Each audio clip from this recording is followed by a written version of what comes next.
सभी स्टूडेंट्स को नमस्कार।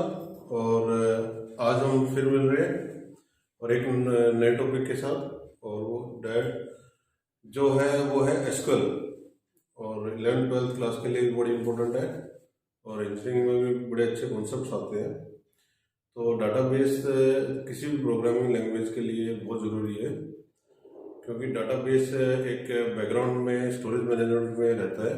तो एक प्रोग्रामिंग लैंग्वेज के साथ डाटाबेस में भी एक्सपर्टाइज होना बहुत ज़रूरी है। तो आज हम देख रहे हैं कि व्हाट इज डाटाबेस और डाटाबेस कॉन्सेप्ट्स क्या है, और इन टॉपिक को हम देखेंगे। और अभी स्टार्ट करते हैं आज की क्लास।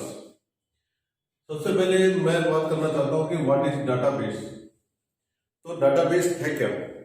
डाटाबेस क्या है कि अगर हम कोई भी डाटा इकट्ठा करते हैं, कोई भी डाटा, फॉर एग्जांपल अगर कॉलेज में या स्कूल में या क्लास में अगर हमने कोई डाटा ले रखा है, रोल नंबर वाइज ले रखा है, या हमें कोई एग्जाम दे रहे हैं तो रोल नंबर क्या है, बच्चे का फादर नेम क्या है, मदर नेम क्या है, फीस सबमिटेड, एक्स्ट्रा जो भी हम डाटा ले रहे हैं और एक से ज़्यादा स्टूडेंट्स का ले रहे हैं, दैट इज डाटाबेस। तो डाटाबेस हम किसी भी फॉर्म में ले रहे हैं, किसी भी स्ट्रक्चर में ले रहे हैं, डिफरेंट स्ट्रक्चर सबका होगा। तो अब जब भी डाटाबेस का मतलब क्या है कि अगर हम देखें, अगर हमारा डाटा रोज और कॉलम्स में अगर अरेंज है, रोज और कॉलम्स में अरेंज है, तो हमारे रोज कौन सी हैं? These are rows and these are columns. अगर हमारा कोई डाटा रोज और कॉलम की फॉर्म में कहीं पे स्टोर है, जैसे एक्सेल में अगर आप काम करते हो, माइक्रोसॉफ्ट एक्सेल में, तो वहां पे इसी तरह के कॉलम्स बने होते हैं, रोज बनी होती हैं। तो वहां पे कोई हम टेबल बनाते हैं, तो वो क्या है कि एक तरह से रोज कॉलम में जब डाटा स्टोर कर रहे हैं हम, तो वो एक हम डाटाबेस बना रहे हैं छोटा। अब उसके साथ इंटररिलेटेड दूसरे अगर टेबल बनाते हैं, वो थोड़ा सा आगे देखेंगे हम। तो यहाँ पे क्या है, हमें सेल्स की है, सेल्स में डिफरेंट डाटा होगा, और ये सारा डाटा एक कॉलम और रोज की फॉर्म में अरेंज है, और ये सब डाटा आपस में रिलेटेड है। अगर मैं ये कहूं कि यहाँ पे फीस है 500 रुपीज किसी की, अगर ये फीस है किसी की, तो ये किसकी है?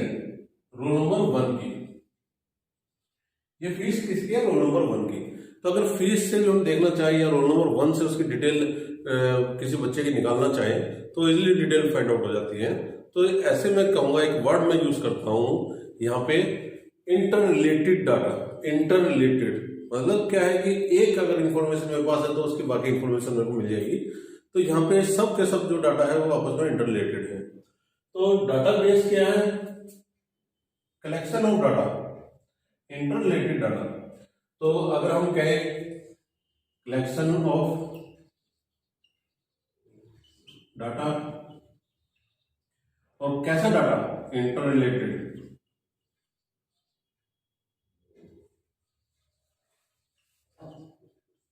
अगर हम आगे देखें तो अरेंज कैसे है? ये arrange in form of rose and columns. अब ये जो रोज और कॉलम्स है, इनको अगर कहीं पे रोज और कॉलम्स में दिखाई दे रहे हैं, तो उसको क्या क्या कहा जा रहा है हमारे पास? टेबल। तो ये एक टेबल है, तो ये एक टेबल है। तो जहां पे हमने कहा कि एक टेबल है, तो टेबल है तो डाटाबेस है, और डाटाबेस है तो एक टेबल की फॉर्म में, टेबुलर फॉर्म में।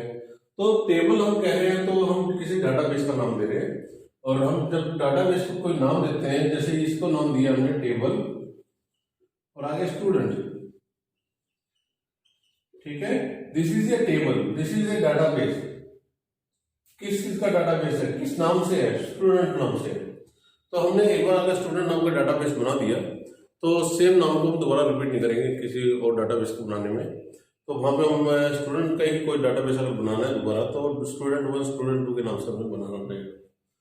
तो अब बात यहाँ पे आ गई, ये तो डेफिनेशन हमारी खत्म हो गई कि हम डाटाबेस है क्या और किस लिए हम देख रहे हैं, और अब आगे होने वाले टॉपिक्स में हम क्या क्या पढ़ेंगे। तो डाटाबेस के बारे में अब बात ये आ गई है कि अब डाटाबेस को हम पढ़ेंगे क्यों?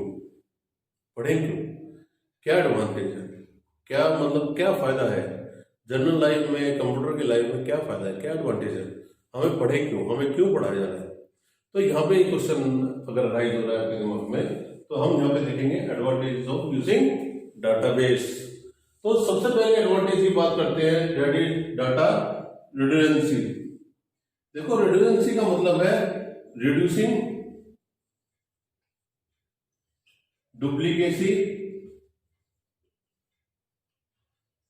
Of data. डुप्लीकेट डाटा क्या होता है, अब आप लोगों को अभी बताता हूं मैं एग्जांपल के साथ। डुप्लीकेसी ऑफ डाटा, तो डाटा डुप्लीकेसी का मतलब है, मान लेते हैं कि एक स्कूल में मैं पढ़ रहा हूं और मेरा छोटा भाई पढ़ रहा है, हम एक ही कॉलेज में पढ़ रहे हैं, स्कूल में पढ़ रहे हैं।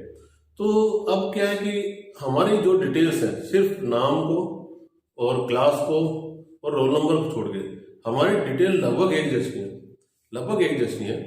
और हम आपस में शेयर भी कर सकते हो उस डिटेल को।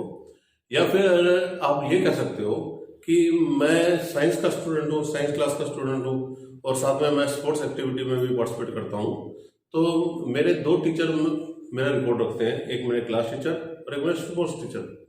तो उनके पास भी एक रिकॉर्ड है, मेरे पास भी मेरे क्लास टीचर के पास भी एक रिकॉर्ड है। तो अगर बाई चांस किसी दिन मेरा फ़ोन नंबर चेंज हो जाता है, तो फ़ोन नंबर चेंज हो जाता है तो मैं अपने क्लास टीचर को तो इन्फॉर्म कर दिया मैंने, पर मैंने क्या किया कि अपने स्पोर्ट्स टीचर को इन्फॉर्म नहीं किया। तो अब क्या हुआ कि अब एक ही डाटा दो जगह डिफरेंट हो गया, एक ही जगह डाटा दो जगह डिफरेंट हो गया। तो अब क्या है कि अगर एक ही जगह का एक ही रिकॉर्ड है, सब चीज़ें एक हैं, पर दो जगह मौजूद है, और वो भी दोनों जगह एक अलग डाटा मौजूद है। तो इस तरह के जब एक डाटा रहता है और दो जगह तीन जगह हम शेयरिंग करते हैं, अगर यहाँ पे शेयरिंग की बात आती है, जब हम यहाँ पे शेयरिंग करेंगे, प्रमोट शेयरिंग ऑफ डाटा, तो हमें डाटा डुप्लीकेसी भी रोकनी होगी और शेयरिंग से ही रुक जाती है। तो ऐसे में क्या करेंगे कि जो स्पोर्ट्स टीचर आपके, वो एक रेफरेंस डाल देंगे कि reference to this record, reference to किसका रिकॉर्ड, क्लास टीचर ऑफ 12th या 11th क्लास। तो अगर ऐसा वो डाल देंगे तो क्या होगा कि डुप्लीकेसी रुक जाएगी और शेयरिंग प्रमोट होगी।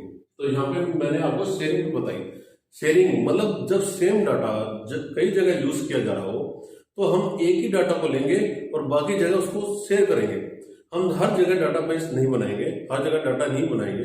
अगर हम हर जगह डाटा बनाते हैं तो क्या होगा, एरर्स आने की ज्यादा चांसेस हो जाती है, फिर हमारे डुप्लीकेसी भी बढ़ जाती है।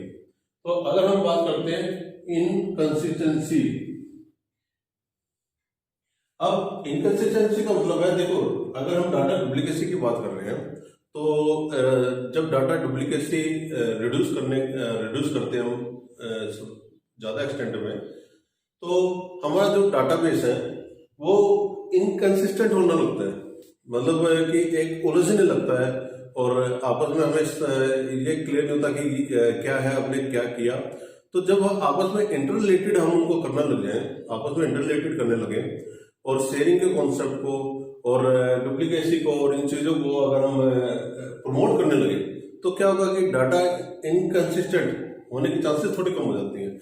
मतलब ये है कि डाटा रॉन्ग इन्फॉर्मेशन हमारे पास रह जाए, तो उसके लिए उसको कैसे रोकना है। अगर हमारे किसी डाटाबेस में मेरे पास रॉन्ग इन्फॉर्मेशन है, इस बच्चे ने डाटाबेस में अपने क्लास टीचर को तो कह दिया कि ये डाटाबेस में मेरा फोन नंबर ये चेंज कर दो, पर अपने सपोर्ट टीचर को नहीं कहा, तो यहाँ पे कुछ गड़बड़ हो जाती है। तो वो जब भी कॉल करेंगे तो गलत होगा, तो वो इन्फॉर्मेशन नहीं दे पाएंगे। तो इन चीजों को हमारा डाटाबेस रोकता है। शेयरिंग की बात मैंने अभी की, जब एक जैसा शेयर हो, दो भाई बहन पढ़ रहे हो, तो उनके नाम को, उन सारी चीजों को छोड़ के उनका एड्रेस, उनके फोन नंबर, उनके फादर नेम, मदर नेम, तो ये सब डिटेल, काफी डिटेल एक जैसी रहती हैं। तो जब ये इतनी सारी डिटेल जब एक जैसी रहती हैं, तो हम क्यों ना दो रिकॉर्ड बनाने के बजाय हम क्या करें कि हम एक ही रिकॉर्ड रखें और दूसरा जो रिकॉर्ड, सेकंड रिकॉर्ड जो बनाया, उसमें हम रेफरेंस दे दें फर्स्ट रिकॉर्ड की। तो ऐसा हम करते हैं तो काफी जो एरर्स आती हैं और जो डुप्लीकेसी होती है और इसका कंसिस्टेंट होता है डाटा, तो वो सब रुक जाएगा। अब बात करते हैं डाटा सिक्योरिटी की।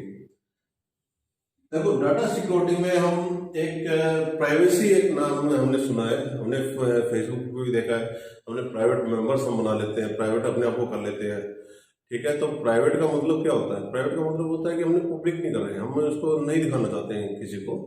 तो अब हमारे पास यहाँ पे सिक्योरिटी की बात आती है। अब डाटा प्राइवेट क्यों है? वो डाटा को यूज कौन कर रहा है? अगर एडमिन कर रहा है तो वही यूज कर पाएगा। एक नॉर्मल पब्लिक के सामने वो ओपन नहीं है डाटाबेस, और डाटाबेस ओपन होता है तो फिर प्रॉब्लम्स बहुत क्रिएट हो जाती हैं, सब के सब एंटर करना लगेंगे और कुछ चेंजेस होने लगेंगे, तो वो चीज़ें अवॉइड होती हैं।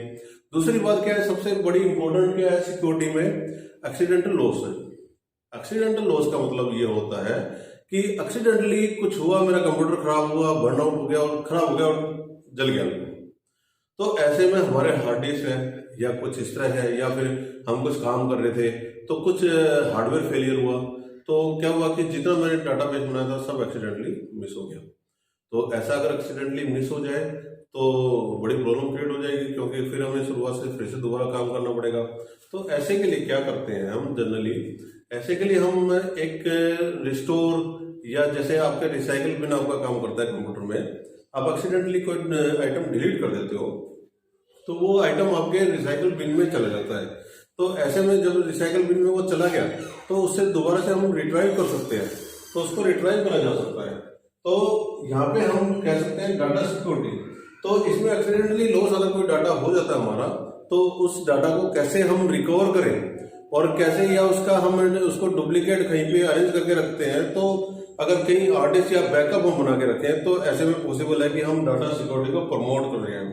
तो ऐसे में हमें डाटा सिक्योरिटी प्रमोट करनी है। अब बात करते हैं डाटा इंटीग्रिटी। तो डाटा इंटीग्रिटी का मतलब बेटा क्या होता है कि डाटा इंटीग्रिटी का मतलब होता है कि हम जो डाटा टाइप कर रहे हैं, हम डाटा जो एंटर कर रहे हैं, उसी डाटा को अगर हमारा डाटाबेस भी क्रॉस चेक करने लग जाए कि हम ठीक कर रहे हैं क्या नहीं कर रहे हैं, हमने कुछ गलत डाटा तो नहीं हमने एंटर कर दिया, तो ऐसे में अगर वो हमारी हेल्प करने लग जाए तो हम डाटा इंटीग्रिटी को वो प्रमोट करेगा। अब फॉर एग्जांपल मैं आपको बताता हूँ ये कैसे हो सकता है। जैसे एक बच्चे की अगर डेट ऑफ बर्थ हम देखें, तो अगर एक डेट ऑफ बर्थ देखें तो आपको पता है कि एक डेट मैंने यहाँ पे लिख दी है 1 नवंबर 2020, मैंने एक यहाँ पे डेट मेंशन की है।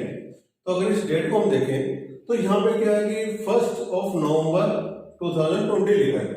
अगर हम चेंज करें 01 और 25 और 2020, तो ऐसे केस में क्या है कि हो सकता है कि वो फॉर्मेट अलग हो सकता है कि ये डीडी का फॉर्मेट है, ये एमएम का फॉर्मेट है और ये ईयर का फॉर्मेट हो, तो ऐसा भी पॉसिबल है, कोई प्रॉब्लम नहीं है। पर अगर हम यहाँ पे लिखें 25 और हम लिखें 2020, अगर हम ऐसा लिखते हैं तो क्या होगा?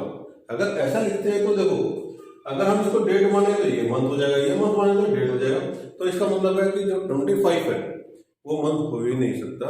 तो ऐसे में अगर हम बाई चांस टाइप करने में गलती कर रहे हैं, हमको करना था टाइप 5 पर हमने टाइप कर दिया 2, तो ऐसे में क्या है कि हमें उसको ठीक करना होगा, वो हमें पहले एक वार्निंग देगा, एक हमें चेक देगा कि ये आपका डाटा गलत आ रहा है, इसको ठीक कर लो। तो ऐसे में फिर क्या है, हम उसको साथ ही साथ उसको करेक्ट कर सकते हैं। तो ये है आपके एडवांटेजेस और डाटा बेस्ड कॉन्सेप्ट्स के बारे में एक थोड़ी सी जानकारी दी है मैंने। अभी आगे नेक्स्ट टॉपिक पढ़ते हैं।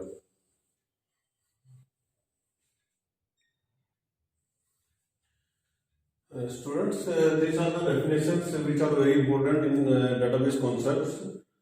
तो अभी हम इनको डिस्कस कर लेते हैं, और एग्जाम में काफ़ी क्वेश्चन से इनसे रिलेटेड आते हैं, तो हमें आगे बढ़ने से पहले इनका क्लियर दिमाग में क्लियर कट डेफिनेशन हमारे दिमाग में रहनी चाहिए।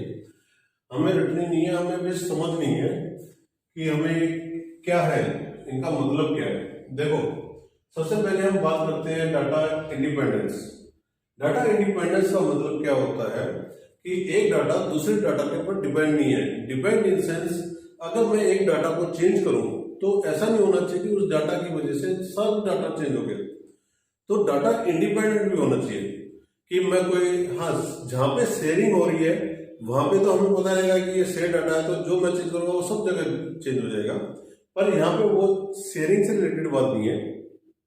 यहाँ की बात है कि अगर मैं कोई एक डाटा चेंज कर दूं, उसका इफेक्ट्स सेम कॉपी नहीं, उसका इफेक्ट दूसरे डाटा पे पड़ जाए और दूसरा डाटा चेंज हो जाए, उनमें एरर्स आ जाए, तो ऐसा कुछ अगर हुआ तो डाटा इंडिपेंडेंट नहीं है। पर हमारे डाटाबेस में डाटा इंडिपेंडेंट होना बड़ा जरूरी है कि एक डाटा को हमें बहुत जरूरत पड़ती है, डाटा बीच में ही डाटाबेस में कोई डाटा चेंज करना, अपडेट करना, तो बहुत हमें जरूरत पड़ती है। तो ऐसा नहीं है कि कोई डाटा हम अपडेट कर रहे हैं तो उसकी वजह से इफेक्ट्स दूसरे डाटा पे बहुत पड़ने लग जाए, तो ऐसा नहीं है।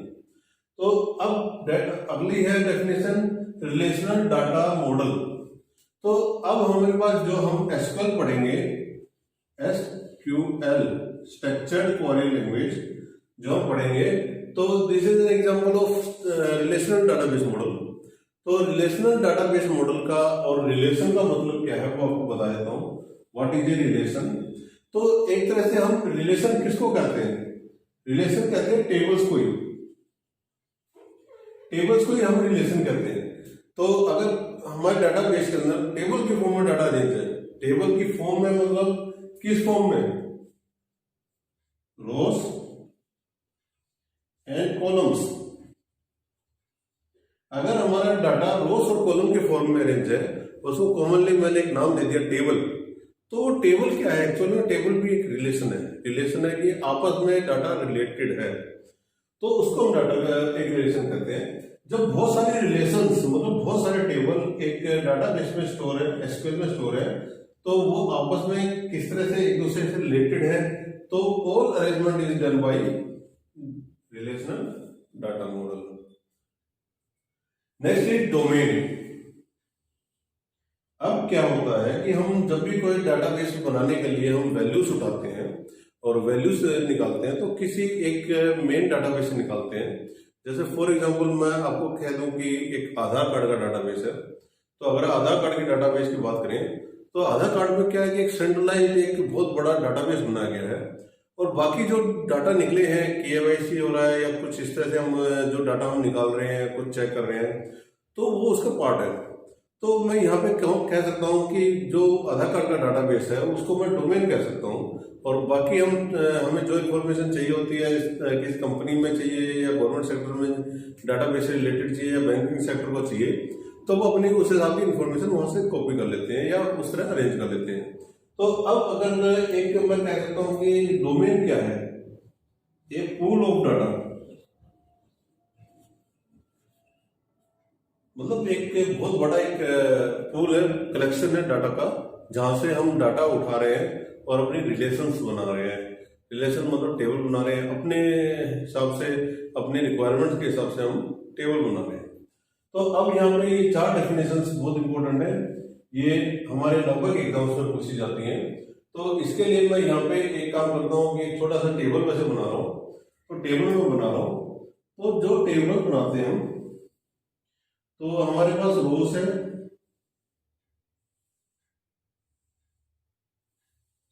ये रोज है, ये हमारे कॉलम्स है।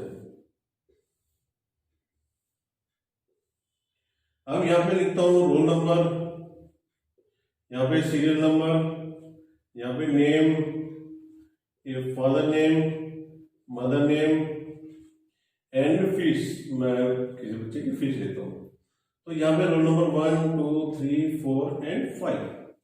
तो यहाँ पे देखना कभी भी एक टेबल इस तरह का स्ट्रक्चर होता है, तो ऊपर जो है वो हेडिंग्स है, ऊपर जो हेडिंग्स है, और जो हेडिंग है उससे ही रिलेटेड डाटा नीचे है। अगर ये सीरियल नंबर है तो स्कूल रजिस्ट्रेशन नंबर है या कुछ एसआर नंबर, कुछ भी हो सकता है। तो ऐसा कुछ है तो वो इस कॉलम के अंदर जितना भी डाटा है वो सब वही है, हर एक का वही है। यहाँ पे रोल नंबर है तो सभी रोल नंबर है यहाँ पे। तो अब यहाँ पे अगर हम देखें तो अगर स्टूडेंट इसका नाम रख दें, टेबल का नाम, तो अब यहाँ पे 2 चीज आती है। तो ये जो यहाँ पे ये बने हुए हैं, दीज आर रोज, और ये जो है हमारे पास these are columns, these are columns. अब देखो, अब यहाँ पे एक चीज ध्यान देना, जो बच्चे नए हैं जिनने कभी एसक्यूएल को नहीं देखा, डाटाबेस नहीं पढ़ा, उनकी अगर ये फर्स्ट क्लास है, कभी भी नहीं देखा कभी, तो उनके लिए फर्स्ट क्लास है, तो उनमें मैं उनको बताना चाहूंगा रोज है वो यहाँ से काउंट हो रही है 1 2 3 4 5। ये रो नहीं है, ये रो नहीं है, ये रो में काउंट नहीं होगी, ये रो में काउंट नहीं होगी, इसको रो में काउंट नहीं करना, इसको रो में काउंट नहीं करना। तो यहाँ पे हमारी कितनी रोज है 1 2 3 4 5 रोज है, ठीक है, क्योंकि यहाँ पे हेडिंग्स है यहाँ पे। तो अब 1 2 3 4 5 6, तो 6 कॉलम्स है। कॉलम में कोई ऐसा इशू नहीं है कि इसको काउंट करना है इसको नहीं करना, कॉलम्स तो सभी काउंट होंगे, पर रोज में हमें इसको नहीं काउंट करना, उसको छोड़ के हमें ये बाकी जितनी है वो हमारी रोज है। अब यहाँ पे आते हैं अपनी डेफिनेशन पे, टर्म्स में आते हैं यहाँ पे। तो सबसे पहले टर्म है टपल। तो टपल क्या है, तो देखो अगर हम इसकी बात करें तो हम रोज की बात करते हैं। डाटाबेस के अंदर, एसक्यूएल के अंदर, डाटाबेस के अंदर जो रोज होती हैं इनको टपल्स बोलते हैं। रोज जो है उनको टपल्स कहेंगे, और जो कॉलम्स हैं उनको हम एट्रीब्यूट्स कहते हैं। ये हमारे कॉलम्स हैं, कॉलम्स हम क्या कहते हैं एट्रीब्यूट्स। तो यहाँ पे हमारे कितने एट्रीब्यूट्स हैं 1 2 3 4 5 6। There are 6 attributes and there are 5 tuples. तो इन ए रिलेशन, थोड़ी हमें डेफिनेशन चेंज करनी है कि एक in a relation there are 6 attributes and 5 tuples. तो अब यहाँ पे हमने इस तरह से बोला, ये सीखा हमने, ये 2 डेफिनेशन सीखी। अब बात आती है डिग्री और कार्डिनलिटी। डिग्री, तो what is the degree of this table. आपके क्वेश्चंस आते हैं, एग्जाम में बहुत क्वेश्चंस आते हैं और पूछा जाता है कि ये डिग्री क्या है इसकी। तो डिग्री क्या होता है, देखो number of columns, number of columns, number of columns is a degree. तो अगर इसके इस टेबल की मैं डिग्री फाइंड आउट करना चाहूं तो इसकी डिग्री क्या है, इसकी डिग्री क्या है 6, और इसकी कार्डिनलिटी क्या है 5। तो जो कार्डिनलिटी होती है दैट इज नंबर ऑफ रोज। बहुत इंपॉर्टेंट टॉपिक है, ये बहुत इंपॉर्टेंट टॉपिक है और हर एग्जाम में इसको पूछा जाता है। तो अब देखो यहाँ पे टुपल और कार्डिनलिटी, ये दोनों के दोनों एक जैसे हैं, आपस में रिलेटेड है, और ये दोनों आपस में रिलेटेड है। तो टुपल क्या है, रोज है। डिग्री क्या है, कार्डिनलिटी क्या है, नंबर ऑफ रोज है, टोटल नंबर ऑफ रोज। और एट्रीब्यूट्स क्या है, कॉलम्स है। और डिग्री क्या होती है, टोटल नंबर ऑफ कॉलम्स। अगर मैं इस टेबल की बात करूं तो यहाँ पे डिग्री क्या है, नंबर ऑफ कॉलम्स क्या है 1 2 3 4 5 6। तो देयर आर 6 कॉलम्स। तो that is degree of student table is 6, और cardinality of student table is 5 because there are 5 number of rows. तो बेटा ये आपको क्लियर हो गया होगा, और कोई डाउट हो और तो आप मुझसे पूछना कमेंट बॉक्स में कमेंट करके, ताकि मैं अगली वीडियो में इसको जिक्र कर सकूं या कमेंट बॉक्स में आपका रिप्लाई कर सकूं। तो अभी नेक्स्ट टॉपिक पे चलते हैं, आप इनको नोट कीजिएगा।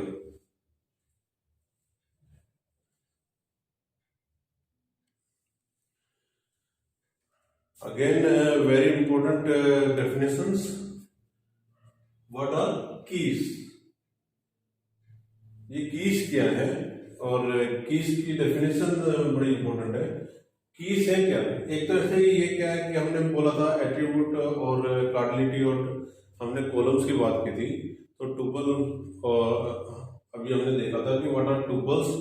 तो टुपल्स हमारे रोज है, और एट्रीब्यूट्स क्या है, कॉलम्स है। तो एक्चुअल में जब हम कीज बनाते हैं तो एट्रीब्यूट्स की बात करते हैं, एट्रीब्यूट्स की बात करेंगे हम। तो एट्रीब्यूट्स को, कॉलम्स को नाम दिया जाता है कीज की फॉर्म में, कि अब जैसे हम अपने घर में एक ताला खोलते हैं तो उसके लिए चाबी है, तो ऐसे हमारे पास भी कोई भी डाटाबेस निकालने के लिए हमारे पास तो चाबियां होती हैं, कीज होती हैं। तो अब यहाँ पे बात करते हैं सबसे पहले प्राइमरी की। तो देखो बेटा प्राइमरी की में अगर मैं यहाँ पे एक और मैं बना देता हूँ 100 108 109 200 210 और नेम फीस में मैं चलो बना देता हूँ 500 100 0 200 एंड 300। तो यहाँ पे मैंने कुछ डाटा यहाँ पे लोड कर दिया। तो अब देखो, अब हम प्राइमरी की बात करते हैं। प्राइमरी की तो देखो हमारे पास प्राइमरी की कौन कौन सी हो सकती है, ये भी ये भी ये भी। अब प्राइमरी की होती क्या है, जो यूनिकली डिफाइंड आइडेंटिफाई कर ले। अगर मैं कहूँ रोल नंबर 1 तो रोल नंबर 1 कोई दूसरा नहीं है, सिर्फ एक ही मेरे डाटाबेस में एक ही रोल नंबर 1 है। तो रोल नंबर 2 सिर्फ डाटाबेस में एक ही रोल नंबर 2 है। नेम को मैं प्राइमरी की नहीं बना सकता। क्यों नहीं बना सकता? क्योंकि एक नाम के 2 बच्चे मेरी क्लास में हो सकते हैं। फादर नेम 2 बच्चों के एक जैसे हो सकते हैं। अब मदर नेम 2 बच्चों के मदर नेम भी एक जैसे हो सकते हैं। तो मैं क्या कर रहा हूँ, फीस भी हो सकती है कि 2 बच्चों की एक जैसी हो, तो फीस भी एक कॉलम बिल्कुल नहीं बन सकता। अगर इनके हम मान भी लेते हैं कि फीस भी एक है, चलो मैं यहाँ पे एक और कॉलम जोड़ देता हूँ। अगर आपका एक कॉलम और जोड़ा जाता है जैसे है टेलीफोन नंबर, तो टेलीफोन नंबर अगर हम जोड़ देते हैं तो सब टेलीफोन नंबर अलग है, तो वो भी यूनिकली आइडेंटिफाइड किए जा सकते हैं। तो अब यहाँ पे हमारे पास प्राइमरी की डेफिनेशन है जो यूनिकली आइडेंटिफाइड पूरे रो को, पूरे रिकॉर्ड को एक यूनिकली आइडेंटिफाइड कर ले। अगर मैं कहूँ रोल नंबर 1 तो वो रोल नंबर 1 की पूरी डिटेल वो निकाल ले, अकेले ही निकाल ले। ऐसा ना हो कि रोल नंबर 1 लिखूं तो 3 बच्चों की डिटेल हमारे सामने आ जाए, तो ऐसा होगा तो फिर उसको प्राइमरी की नहीं बना सकता मैं। अब आती है बात डेफिनेशन कैंडिडेट की। हमारे यहाँ पे अगर मैं इस टेबल को देख रहा हूं तो मेरे पास 3 की हैं अभी इस समय जिनको प्राइमरी बनाया जा सकता है। मतलब मैं अगर 100 लिखूं तो 100 कोई और वैल्यू नहीं है तो बना सकता हूं, मतलब वो डुप्लीकेट नहीं होनी चाहिए वैल्यू। जैसे 1 कोई नहीं है, 2 कोई नहीं है, 3 कोई नहीं है, 4 कोई नहीं है, इनमें 5 कोई नहीं है, तो इसका मतलब सब यूनिक है, तो उसको प्राइमरी बनाया जा सकता है। ऐसे ही इसको हम देख रहे हैं तो सब यूनिक है, तो इसको भी प्राइमरी बनाया जा सकता है। अब फीस है तो फीस को भी मैं देख रहा हूँ तो सब यूनिक है, तो उसको भी प्राइमरी बनाया जा सकता है। तो जिन कीज को भी प्राइमरी बनाया जा सकता है, that all are candidate. Candidate एक तरह से ऐसा हो गया कि अब इलेक्शन हो रहे हैं, इलेक्शन होना है, तो इलेक्शन में एक पोस्ट के लिए, एक एमएलए की पोस्ट के लिए 5 कैंडिडेट है, तो वो सब के सब एक ही पोस्ट के लिए फाइट कर रहे हैं और उन्हीं में से एक एमएलए बनेगा। तो इसका मतलब भाई ये 3 हमारे पास प्राइमरी की है, तो 3 में से प्राइमरी की नहीं है, प्राइमरी की तो एक ही होगी। देखो बाकी कैंडिडेट कहलाएंगे, जो भी इलेक्शन में खड़े हुए थे 5 कैंडिडेट खड़े हुए थे तो उनमें एमएलए एक ही कहलाएगा, बाकी जो बचे हैं तो वो हमारे हार जाएंगे, वो चले जाएंगे। तो मतलब पहले क्या था, विद प्राइमरी मिला के हम देखेंगे कैंडिडेट कितने हैं इलेक्शन में, तो 5 कैंडिडेट है। उन 5 में से जब इलेक्शन का रिजल्ट आएगा तो एक कैंडिडेट एमएलए बन जाएगा, तो डेट इज प्राइमरी की, तो वो प्राइमरी की बन गया। तो प्राइमरी की जितनी भी हमारे टेबल के अंदर मौजूद है, प्राइमरी की जो भी प्राइमरी की हमारे टेबल के मौजूद है, that all are candidate keys.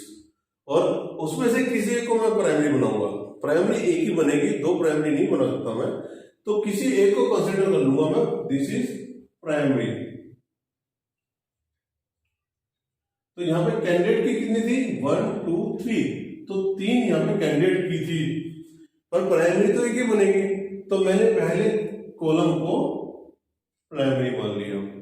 तो अब मेरे पास कितने बचे बाकी प्राइमरी जो बन सकती थी, मेरे पास बची 1 और 2, जो ये बच गई that are alternate keys, these are alternate keys.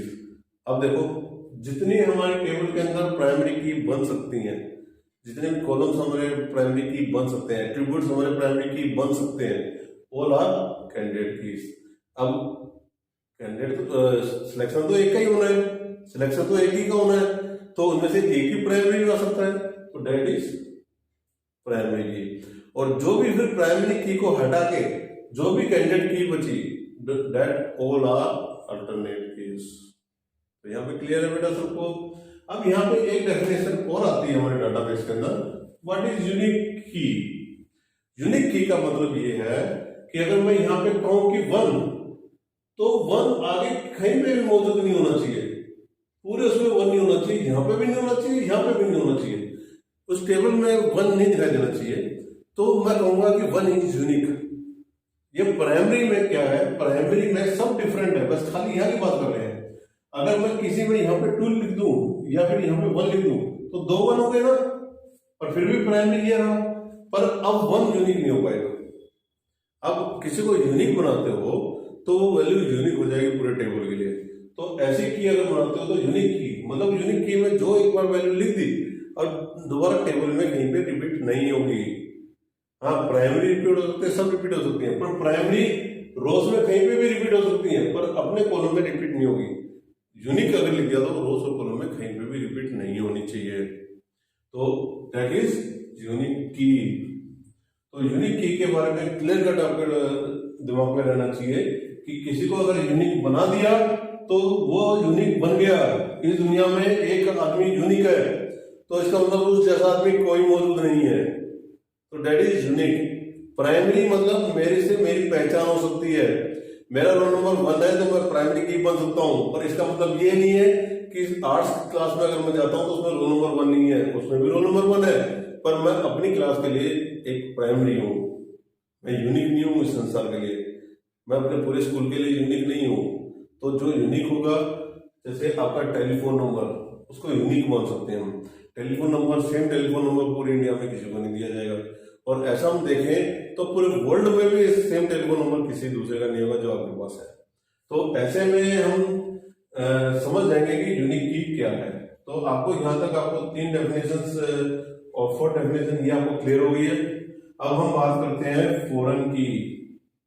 Foreign की, अब फॉरेन की तो मतलब कुछ ना कुछ विदेश की बात हो रही है, कुछ ना कुछ बाहर की बात हो रही है, तो कोई ना कुछ बाहर है। तो ऐसे में क्या है कि इसका मतलब ये है कि कोई और भी टेबल है, किसी और टेबल की भी हम बात कर रहे हैं यहाँ पे, और इस टेबल के अंदर भी फॉर एग्जाम्पल अगर हम देखें तो इस टेबल के अंदर भी अगर एक यहाँ पे भी रोल नंबर लिख रखा हो और बाकी क्या है हमें नहीं पता, तो देखो ये भी एक इसकी प्राइमरी की है,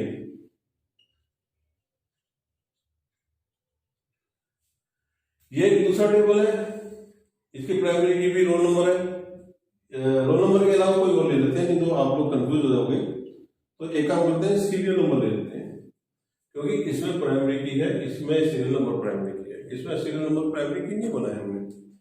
अब यहाँ पे प्राइमरी की अगर हम देखें कि हमारे टेबल की जो की है, पहले वाले टेबल की है, वो किसी और टेबल की प्राइमरी की बन गई है, मतलब वहां जाकर प्राइम मिनिस्टर बन गई है, किसी और देश में जाकर प्राइम मिनिस्टर बन गई है, वो हमारी की थी। तो एक क्या हुआ, वहां जाके वो प्राइमरी बन गई है। तो अब इसका मतलब है जो ये प्राइमरी की इसके लिए, तो ये जो हमारी की जो बनेगी दैट इज फॉरेन की, ये हमारी फॉरेन की हो जाएगी। तो फॉरेन की क्या हो जाएगी,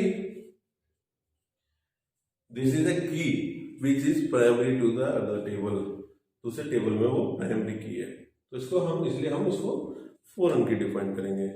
तो होप आपको ये समझ में आ गया होगा। तो अभी हम नेक्स्ट टॉपिक पे देखते हैं।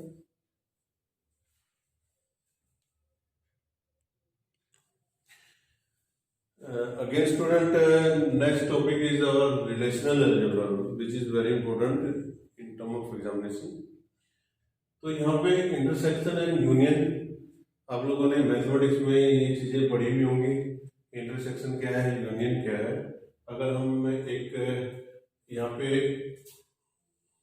2 सेट्स बना लें तो कंबाइन, पूरा अगर कंबाइन कर दें तो डेट इज यूनियन, और जो दोनों में कॉमन है डेट इज इंटरसेक्शन, और अगर हम पूरा कंबाइन कर देंगे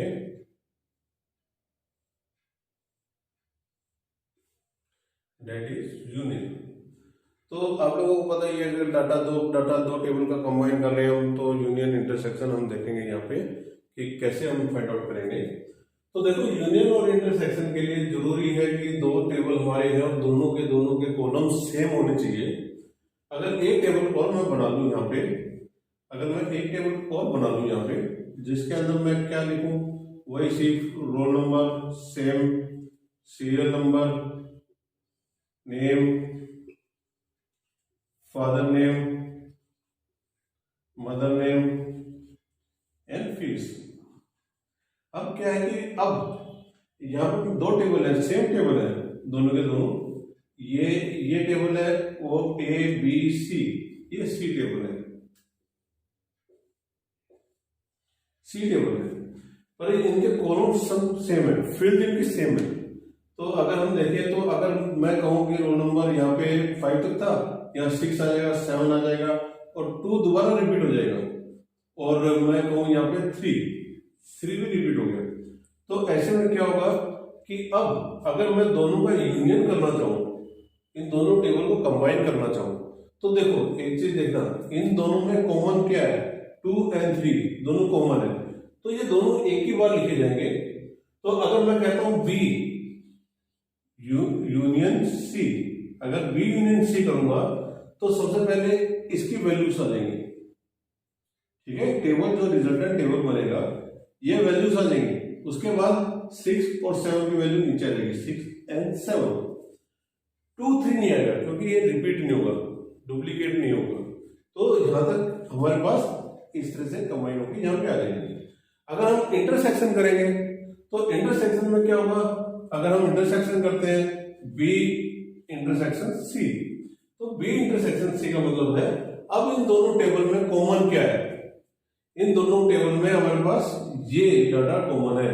तो इसके लिए एक अलग से टेबल बन के आ जाएगा, इसके लिए अलग से टेबल हमारा बन के आ जाएगा जिसके कॉलम्स वही रहेंगे जो ऊपर है,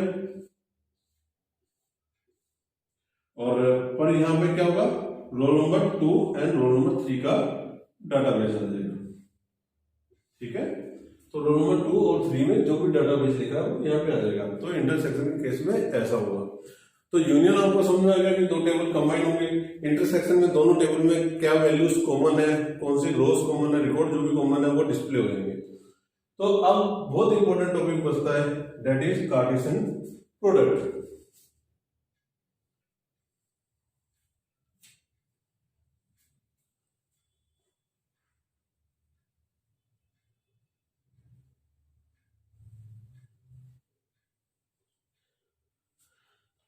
बहुत बार मैंने एग्जाम में देखा है कि इससे रिलेटेड क्वेश्चन आते हैं, और ये बहुत आपको ध्यान से सुनना जो इसमें बातें बताऊंगा मैं। इसमें होप पे एक टेबल है, जो ए टेबल है, उसके अंदर रोज कितनी है और कॉलम्स क्या है। मान लेते हैं कि ए जो टेबल है, जो ए टेबल मैंने वहां बनाया है, उसके अंदर कितनी रोज है, 1 2 3 4, तो total number of rows are 4। Column कितने हैं, 1 2 3 4, total number of columns are 4। अब अगर मैं यहां पे कहूं बी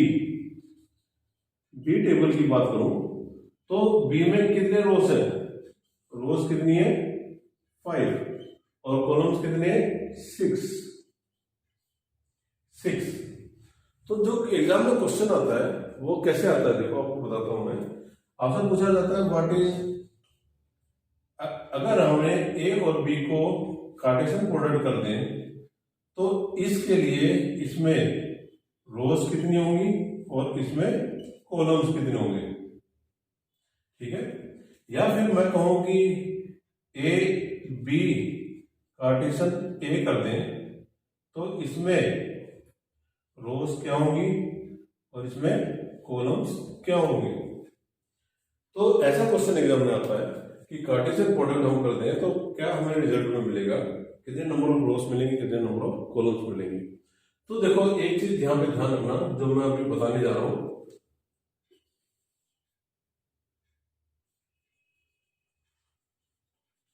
कॉलम्स को हम ऐड करेंगे और रोज को हम मल्टीप्लाई करेंगे। ये फाइंड आउट करने के लिए रोज को हम मल्टीप्लाई करेंगे। अब फॉर एग्जाम्पल आपको बताता हूं, ए एंड बी, तो ए और बी की बात करते हैं, ए और बी की बात करते हैं। तो ए और बी में रोज क्या है 4 और यहाँ पे 5। तो अब टोटल नंबर ऑफ रोज क्या हो जाएंगे, दोनों को अगर कार्टेशियन प्रोडक्ट कर दे तो दोनों में टोटल नंबर ऑफ रोज क्या हो जाएंगी 5 इंटू 4, रोज आपस में मल्टीप्लाई हो जाएंगी, तो 4 इंटू 5 दैट इज 20। अब कॉलम की बात करें तो कॉलम को हमें ऐड करना है, यहाँ पे 4 है, यहाँ पे 6 है, तो 4 + 6 10। तो यही सेम यहाँ पे रहेगा, क्योंकि हमने आगे करें पीछे इस तरह से हम, तो कोई प्रॉब्लम नहीं है। तो नंबर ऑफ रोज और नंबर ऑफ कॉलम्स आपको समझ में आया कि अब ये कैसे बढ़ेंगे। देखो, जब मैं इन दोनों टेबल को कंबाइन करता हूँ, तो 1 2 3 4 अगर मैं एक रोज भी करता हूं तो पहले ये रोज ये कॉलम्स आ जाएंगे, route number, fees, code and time. उसके बाद रोल नंबर और ये सारी चीजें शुरू हो जाएंगी। तो पहले ये टेबल आएगा, फिर ये टेबल आएगा, ठीक है। अब अगर मैं B क्रॉस A करता हूं तो क्या होगा, पहले ये टेबल आएगा, इसका स्ट्रक्चर आएगा, फिर इसका स्ट्रक्चर इसके पीछे पेस्ट हो जाएगा। अब यहां पे रोल नंबर 1 की बात करते हैं, तो रोल नंबर 1 है, तो वो उतने जितने ये कॉलम्स है, ये जितने कॉलम्स है, रोल नंबर 1 मतलब वो 4 बार लिखा जाएगा, वो डाटा रिकॉर्ड 4 बार रहेगा। तो ऐसे कंबाइन होता है ये। तो आपको यहाँ पे अगर देखें तो आपके एग्जाम पॉइंट ऑफ व्यू से ये चीज आपको ध्यान रखनी है। आपसे पूछी जाती है कि किसी टेबल में डिग्री क्या है, कार्डिलिटी क्या है। अगर डिग्री कार्डिलिटी पूछी जाए, फिर पूछा जाए कि दूसरे टेबल में डिग्री कार्डिलिटी क्या है। अगर हम दोनों टेबल को कंबाइन कर दें, कंबाइन मतलब ज्वाइन कर दें, और ज्वाइन का मतलब इनका कार्टेशियन प्रोडक्ट निकाला जा रहा है। तो अगर दोनों के कॉलम्स और रोज अगर डिफरेंट है, अगर रोज और कॉलम डिफरेंट है, तो इसका मतलब वो कार्टेशियन प्रोडक्ट से ही कंबाइन हो सकते हैं। तो अब जो रिजल्टेंट टेबल बने उसमें रोज कितने होंगे, कॉलम्स कितने होंगे, वो सबके कैलकुलेशन बेस्ड ऐसे क्वेश्चंस आते हैं आपके डाटाबेस कॉन्सेप्ट्स में।